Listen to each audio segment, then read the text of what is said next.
Hello students, welcome back to my channel. जिसने भी मेरा चैनल अब तक सब्सक्राइब नहीं किया है वो प्लीज सब्सक्राइब करें और आप लोगों को ये वीडियो पसंद आए तो प्लीज लाइक करें।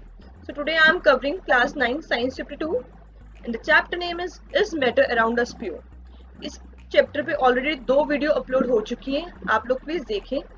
उसमें हाफ पार्ट है चैप्टर का, अब हाफ पार्ट हम इसमें करेंगे। चैप्टर बहुत अच्छे से समझाया गया है उसमें, ताकि आप लोगों को समझने में आसानी हो। तो वो पहले वीडियो देख सकते हैं आप, ताकि आगे का पार्ट आप कंटिन्यू समझ सके। तो स्टार्ट करते हैं। पहले हम जो हम पढ़ा चुके हैं ऑलरेडी उसको शॉर्ट में देख लेते हैं, क्या क्या पढ़ चुके हैं, उसके बाद हम ये स्टार्ट करेंगे। तो हमने सबसे पहले फर्स्ट वीडियो में पढ़ लिया था कि मैटर क्या होता है। ठीक है, मैटर के कौन कौन से टाइप है हमारे पास, प्योर सब्सटेंस एंड मिक्सचर। उसके एग्जांपल्स देख लिए थे, हमने बता दिया था कि प्योर सब्सटेंस क्या होता है, मिक्सचर क्या होता है। फिर हमने देखा था कि प्योर सब्सटेंस के भी 2 टाइप है, एक एलिमेंट और एक कंपाउंड। उसकी में हमने देखा कि जो एलिमेंट होता है उसका एग्जांपल है कार्बन, ऑक्सीजन, ऐसे सिंपल जो एटम्स होते हैं वो हमारे एलिमेंट्स में आ जाते हैं। और जो कंपाउंड होते हैं वो जो एलिमेंट से मिलकर बने होते हैं वो होते हैं, लाइक H2 हो गया, CO2 हो गया। तो ये सब हमने लास्ट वीडियो में पढ़ लिया था। उसके बाद आया था हमारा मिक्सचर। मिक्सचर में हमने 2 चीजें देखी थी कि 2 टाइप के मिक्सचर्स होते हैं, एक होमोजेनियस मिक्सचर और एक हेट्रोजेनियस मिक्सचर। इनमें हमने बहुत अच्छे से डिफरेंस देखा था वहां पर जो पेपर में आता है। आप लोगों ने नहीं देखा तो वीडियो नंबर फर्स्ट इस पे चैप्टर पे जो है वो देख कर आए, उसमें बहुत अच्छे से समझाया गया है। फिर हमने देखा कि होमोजेनियस मिक्सचर जो होता है उसका एग्जांपल होता है ट्रू सॉल्यूशन। उसमें हमने देखा था कि ट्रू सॉल्यूशन क्या होता है। ठीक है, true solution, colloidal solution and suspension में हमने डिफरेंस उस वीडियो में देखा था। इनके एग्जांपल्स लिखे हुए हैं ट्रू सॉल्यूशन का, लाइक शुगर सॉल्यूशन। इसमें डिफरेंस भी बहुत अच्छे से समझाया गया कि शुगर सॉल्यूशन ट्रू सॉल्यूशन क्यों है, milk and blood are colloidal solution, whereas sand water जो होता है वो सस्पेंशन में आता है। तो ये तीनों भी बहुत इंपॉर्टेंट है, उनका इनका डिफरेंस बहुत अच्छे से बताया हुआ है कि इनके पार्टिकल का साइज क्या होता है, ये डिस्पर्स करते हैं नहीं करते, टिंडल इफेक्ट दिखाते हैं नहीं दिखाते। तो आप लोगों को ये वाला टॉपिक अगर पढ़ना है तो वीडियो नंबर फर्स्ट देख कर है। वीडियो सेकंड में हमने देखा था, सेकंड पार्ट में, methods of separation of heterogeneous mixture. Heterogeneous mixture को हम कैसे सेपरेट करते हैं, ये हम बचपन में 6th क्लास में पढ़ा था कि हमारे जो मैनुअल तरीके हैं जो हम हाथों से कर सकते हैं, फिजिकली कर सकते हैं, like filtration, sieving, hand picking, ये सब भी वहाँ इमेज के थ्रू अच्छे से समझाया हुआ है कि कैसे करना होता है। नेक्स्ट हमने पढ़ा था कि methods of separation of homogeneous mixture.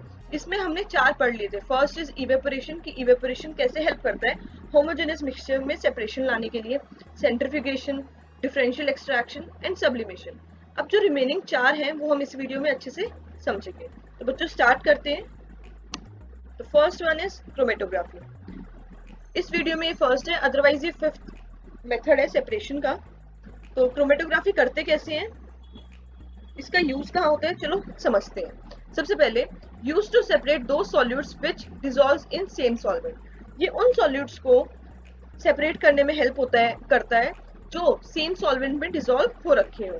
Use for separation of colours, ये यूज होता है सेपरेशन ऑफ कलर करने के लिए। कलर्स को जब हमें सेपरेट करना होता है तो हम क्रोमेटोग्राफी का यूज करते हैं। बेसिक प्रिंसिपल क्या है क्रोमेटोग्राफी का, coloured components of a mixture can be separated by using an absorbent on which they are absorbed at different rates।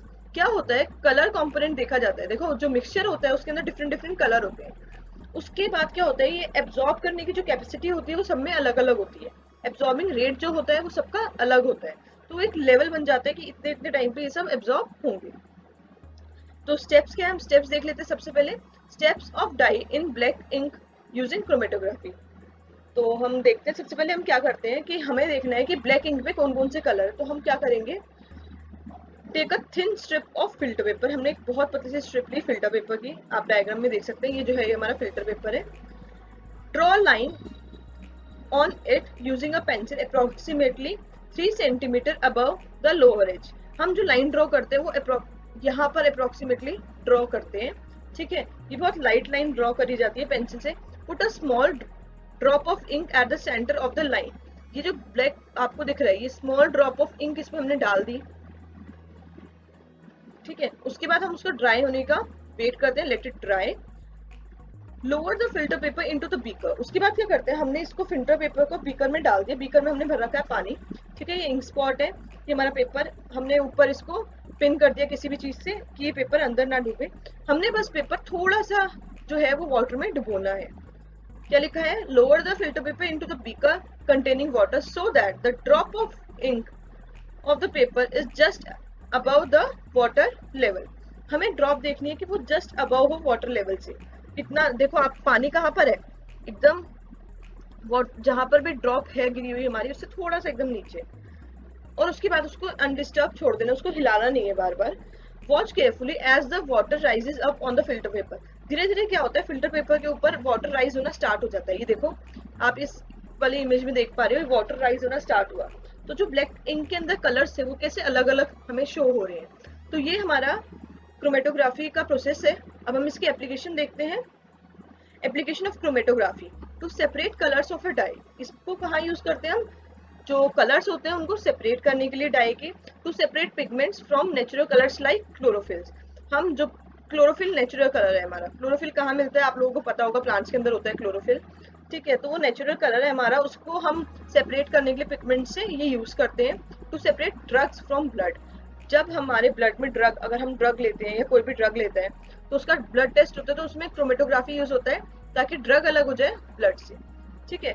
अब हम आगे बढ़ते हैं। नेक्स्ट क्या है हमारा मेथड, डिस्टिलाइजेशन। डिस्टिलाइजेशन में क्या होता है देखिए, उसका बेसिक प्रिंसिपल है, out of two components one has a low boiling point and other has higher boiling point. इसमें क्या होता है, हमें जो बेसिक प्रिंसिपल है वो इस चीज पे डिपेंड करता है कि जो दो हमारे कंपोनेंट्स है, हमारे जो मिक्सचर है, तो उनमें ये डिफरेंस होना चाहिए कि उनका जो बॉइलिंग पॉइंट है वो अलग अलग हो, एक का हायर हो और एक का लोअर हो। इसका यूज क्या है, यूज टू सेपरेट टू और मोर मिक्सेबल लिक्विड्स। हम इसमें यूज करते हैं इसका दो और दो से ज्यादा जो लिक्विड्स होते हैं, मिक्सेबल लिक्विड्स होते हैं, उनको सेपरेट करने के लिए। देखो बच्चों ये डायग्राम है, अब इसके स्टेप्स देखते हैं। सबसे पहले मैं डायग्राम समझा देती हूँ क्या है इसमें। देखो हमने एक डिस्टिलाइजेशन फ्लास्क लिया, ये हमारा जो फ्लास्क है ये डिस्टिलाइजेशन फ्लास्क है, हमने इसमें थर्मोमीटर लगा दिया, ठीक है। ये हमारा वाटर कंडेंसर है, ये जो लगा हुआ है ये हमारा वाटर कंडेंसर है, और ये हमारा बीकर है। हमने क्या करना है, हमने इस डिस्टिलाइजेशन फ्लास्क में एसीटोन एंड वाटर ले लिया, उसको मिक्स कर दिया, फिर हमने बीकर को यहाँ फिक्स कर दिया और ये ऐसे सेटअप डायरेक्ट सेम बना लिया। फिर हमने नीचे बर्नर चला दिया, बॉईल करना स्टार्ट किया इस मिक्सचर को। धीरे धीरे क्या होगा, एसीटोन का जो बॉइलिंग पॉइंट है वो वाटर के बॉइलिंग पॉइंट से कम है, तो एसीटोन जो है उसकी वेपर्स निकलने शुरू हो जाएंगे। और थर्मोमीटर हमने इसे लगाया है क्या कि हम देख सके कि बॉइलिंग पॉइंट कौन सा किसका है, और तभी हम उस चीज को रिमूव कर सकें। देखो कैसे करते हैं इसमें।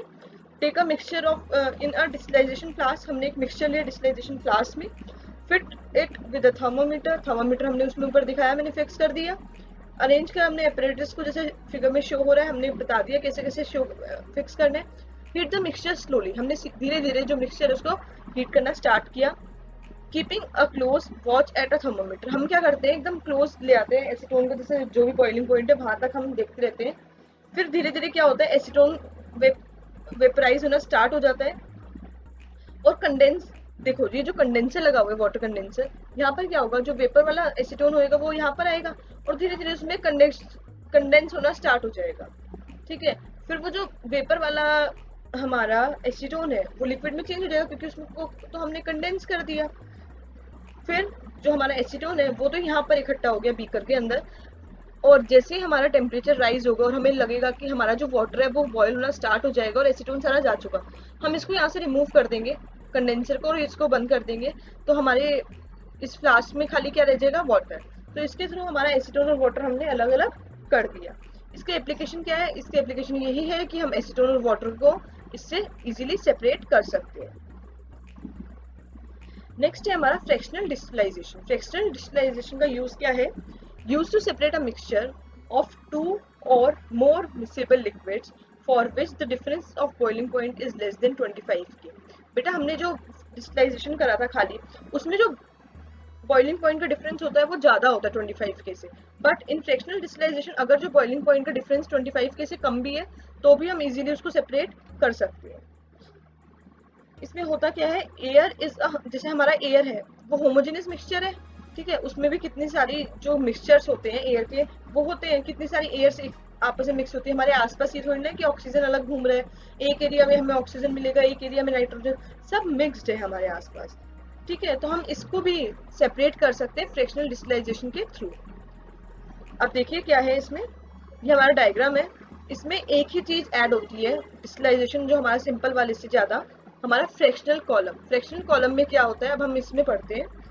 इसके स्टेप्स क्या है कि हम the apparatus and steps are similar to that of simple distillation. जो हमारा apparatus है और वो जो स्टेप्स है वो सिंपल डिस्टिलाइजेशन जैसे ही है। एक्सेप्ट इसमें क्या है, हमारा जो हमारा apparatus है एंड स्टेप्स है वो सिमिलर है सेम सिंपल डिस्टिलाइजेशन जैसे। Expect that of fractional column is fitted between the fractional flask and condenser. मैंने बताया फ्रैक्शनल फ्लास्क ये हमारा डिस्टिलाइजेशन फ्लास्क है, ठीक है, ये हमारा वाटर कंडेंसर है, ये हमने थर्मोमीटर लगा दिया। अब इन दो चीजों के जो बीच में चीज लगी है वो हमारा फ्रैक्शनल कॉलम है, वही इसमें ऐड होता है और सारा का सारा सेटअप इसका सेम डिस्टिलाइजेशन जैसा है। वो जो हमारा हमने जो फ्रैक्शनल कॉलम ऐड किया वो करता क्या है, देखिए। A simple fractional column is a tube packed with glass beds. इसके अंदर आप देख सकते हो जो छोटे छोटे पार्टिकल्स नजर आ रहे हैं, जो भी चीजें हैं, ठीक है, ये है हमारी ग्लास बेड्स है। ठीक है, ग्लास बेड्स क्या करती है, ये एक सरफेस प्रोवाइड करती है वेपर्स को कूल होने के लिए और कंडेंस होने के लिए। जल्दी से वेपर्स यहाँ पे कूल और कंडेंस होना स्टार्ट करते हैं और जल्दी जल्दी वो क्या होती है, हम अलग अलग जो हमारी मिक्सचर्स है उनको अलग अलग हम जल्दी से मिक्सचर्स है उनको हम जब अलग अलग करना स्टार्ट करते हैं, अलग अलग कंपोनेंट को अलग रख सकते हैं उसकी हेल्प से। अब हम देखते हैं इसकी एप्लीकेशंस क्या है। Application of fractional distillation in petroleum refineries, petrochemical and chemical plants, natural gas processing and cryogenic air. Cryogenic air हो गई, ये सारी जो हमारी गैसेज होती है इनको अलग करने के लिए सेपरेशन प्लांट लगे हुए हैं, उसमें हम बेसिकली फ्रैक्शनल डिस्टिलाइजेशन का यूज करते हैं। In oil refineries to separate crude oil into useful substance। हम क्रूड ऑयल का यूजफुल सब्सटेंस में अलग अलग सब्सटेंस में उसको चेंज करना, उसका मतलब सेपरेट करना, उसमें भी इसका हेल्प है। और हमारे जो प्रोसेस होता है ऑर्गेनिक जूस बनाने का उसमें भी ये हेल्प करता है। In the separation of oxygen, जब हम ऑक्सीजन को सेपरेट करते हैं, लिक्विड नाइट्रोजन को, आर्गन को एयर में से, एयर में से जब हमें गैसेस को अलग अलग सेपरेट करना होता है, इसमें भी हम किसका यूज करते हैं, फ्रैक्शनल डिस्टिलाइजेशन का। तो अब हम आगे बढ़ते हैं, एयर देखते हैं हम कि एयर जो होती है हमारी कैसे वो सेपरेट होती है। तो देखिए सबसे पहले क्या किया हमने, एयर को लिया, उसको कंप्रेस करना स्टार्ट किया, कूल किया, उसका जो टेम्परेचर था वो डिक्रीज किया और प्रेशर को इंक्रीज किया। तो क्या होगा, जो हमारी एयर है वो लिक्विड एयर में बन जाएगी। जब हम उसका प्रेशर इंक्रीज करेंगे तो क्या होगा, जो उनकी इंटरमोलिकुलर स्पेस है, चैप्टर फर्स्ट में हमने पढ़ा था कि एयर में सबसे ज्यादा स्पेस होता है मॉलिक्यूल्स के बीच में, वाटर में उससे कम होता है और सॉलिड में सबसे कम होता है। तो जब हम उस पे प्रेशर लगा रहे हैं तो उनके बीच का स्पेस कम होगा, तो एयर जो होगी वो लिक्विड एयर में चेंज हो जाएगी, ठीक है ना। तो उसके बाद क्या है, allow to warm up slowly. उसके बाद क्या करना है, हमने अलाउ करा उसको धीरे धीरे गर्म करने के लिए, फ्रैक्शनल डिस्टिलाइजेशन कॉलम में डाला। इसको हम और अच्छे से एक और डायग्राम के साथ समझेंगे। फिर क्या होता है, gases get started at different Heights. जो गैसेस होती है वो सेपरेट होना स्टार्ट कर देती है डिफरेंट हाइट पे। जो हमारा बॉइलिंग पॉइंट होता है वो सारी गैसेस का अलग अलग होता है। जैसे ऑक्सीजन का लिखा हुआ है -183, ठीक है, डिग्री सेल्सियस में, यूनिट सेल्स की, तो -183 डिग्री सेल्सियस। नाइट्रोजन का है -196 डिग्री सेल्सियस। और इसकी परसेंट ऑफ एयर वॉल्यूम कितनी होती है आप लोगों ने पढ़ रखी है, ये नाइट्रोजन की 78.1, आर्गन की 0.9 एंड ऑक्सीजन की 20.9। ये सेम वही चीज बताइए जो डायग्राम वाली, the air is compressed by increasing the pressure and is then cooled by decreasing the temperature to get air, liquid air। Liquid air करने के लिए हमने यहीं पर सेम चीज पढ़ी है, ठीक है। नेक्स्ट क्या लिखा है, the liquid air is warm up slowly in a fractional distillation column. जो लिक्विड एयर होती है वो धीरे धीरे फ्रैक्शनल डिस्टिलाइजेशन कॉलम में वार्म होनी शुरू हो जाती है। whereas gases get separated at different heights। जो हमारी गैसेस होती है वो डिफरेंट हाइट्स पे सेपरेट हो जाती है, ठीक है। किसके बेसिस पे सेपरेट होती है, उनके बॉइलिंग पॉइंट्स के बेसिस पे। इतना आया समझ में। आगे हम एक सेटअप के थ्रू समझते हैं इसे, ठीक है, कैसे सेपरेशन होता है इनका। देखिए बच्चों, सबसे पहले हमारा लेफ्ट साइड में यहाँ पर फिल्टर लगा हुआ है। ये फिल्टर से क्या होगा, हमारी लिमिटेड एयर जाएगी, एयर यहाँ से गई, हमने आगे लेकर गए, ये हमारा जो है ये एयर अंडर प्रेशर रखी जाती है, इससे इसको प्रेशर दिया जाता है। फिर आगे गई, इसको कंप्रेस करेंगे तो एयर ऑब्वियसली बात है कंप्रेस होएगी, ठीक है। अब आगे गई, आगे हमारी हॉट एयर है अब यहाँ पर।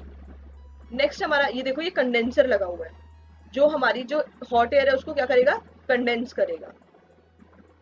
यहाँ से हमारी एयर प्रॉपर इधर रहकर थोड़ी देर में जाएगी, तो यहाँ से वो जो एयर जाएगी वो कोल्ड एयर होएगी। हमारी कोल्ड एयर कहाँ पर जा रही है फिर, सेपरेटर में, जहाँ पर वो सेपरेट हो पाएगी। इसमें क्या होगा, जैसे ही इसमें एंट्री करेगी, ठीक है, इतनी कूल हो चुकी होगी, जो हमारी CO2 होगी ना वो तो ड्राई आइस के थ्रू यहीं से निकल जाएगी बाहर। फिर हमारा आगे क्या होएगा, हमारी जो लिक्विड एयर बन चुकी सेपरेटर से, ठीक है, यहाँ हमारी लिक्विड एयर से जैसे वो फ्रैक्शनल डिस्टिलाइजेशन कॉलम में जाएगी।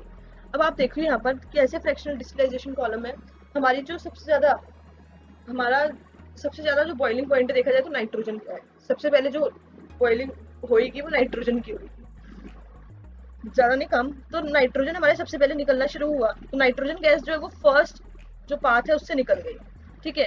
फिर आर्गन जो है हमारी वो सेकेंड पाथ से निकल गई, और ऑक्सीजन का सबसे ज्यादा हमें दिख रहा है कि बॉइलिंग पॉइंट है, फिर वो क्या करेगी, यहाँ से लिक्विड ऑक्सीजन यहाँ पर इकट्ठी हो जाएगी। तो इससे आपने देखा हमने सारी गैसेस को अलग अलग कर दिया। सबसे पहले हमने कार्बन डाइऑक्साइड यहाँ निकाल ली, ठीक है, आइस की फॉर्म में, ड्राई आइस की फॉर्म में।